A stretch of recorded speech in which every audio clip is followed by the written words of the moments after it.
অনেক অনেক অভিনন্দন সিলেট টাইটান্সকে মাত্র 6 রানের ব্যবধানে ঢাকা ক্যাপিটালসকে ক্লোজ ম্যাচ হারানোর জন্য। এই ম্যাচ হারার পিছনে সবচাইতে বড় দায়ী হচ্ছে সাইফুদ্দিন এবং শামীম হোসেন পাটোয়ারি।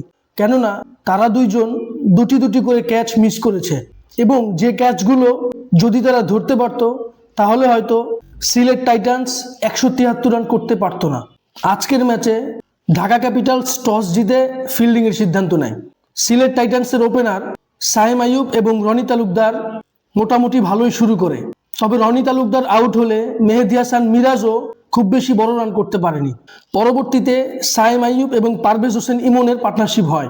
শেষ মুহূর্তে দলের প্রয়োজনে আজমতুল্লাহ ওমর জাই দুর্দান্ত ব্যাটিং করেন, মাত্র 24 বলে 50 রান করেন এবং চলতি সিজনে এটাই সবচাইতে ফাস্টেস্ট 50। যদিও আজমতুল্লাহ ওমর জায়ের এই 50-র পিছনে ঢাকা ক্যাপিটালসের ফিল্ডাররাই দায়ী, কেননা সাইফুদ্দিন এবং শামীম হোসেন পাটোয়ারি দুটি ক্যাচ মিস করেছেন।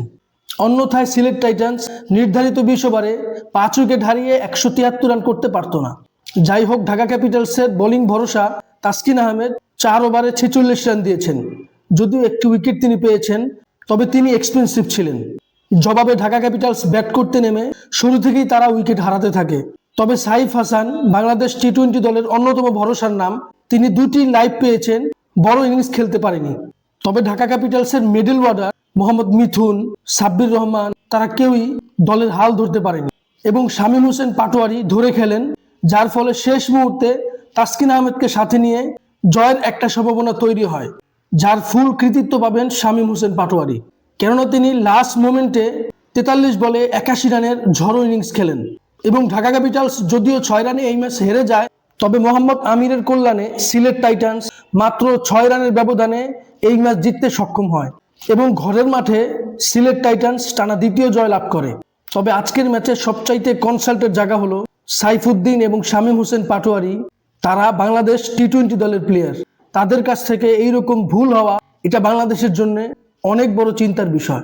অন্যদিকে সাইফ হাসান তিনিও রানে নেই।